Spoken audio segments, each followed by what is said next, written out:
ভারপ্রাপ্ত হলেন সিআইডি আধিকারিকরা। এর থেকেই ক্রমশ জোরালো হচ্ছে তার কাছে আশঙ্কা যে গুরুত্বপূর্ণ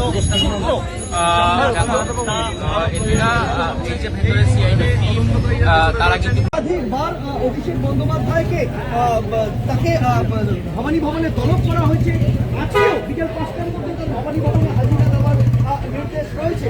যদিও তিনি এই মুহূর্তে শহরের বাইরে থাকায় এখনো তিনি ভবানী ভবনে যাননি। দেখার বিষয়টি তিনি যান কিনা।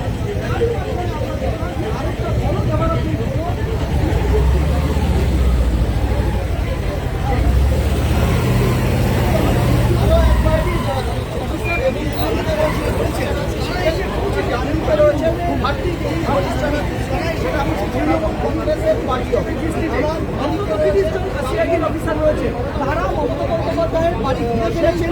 তারা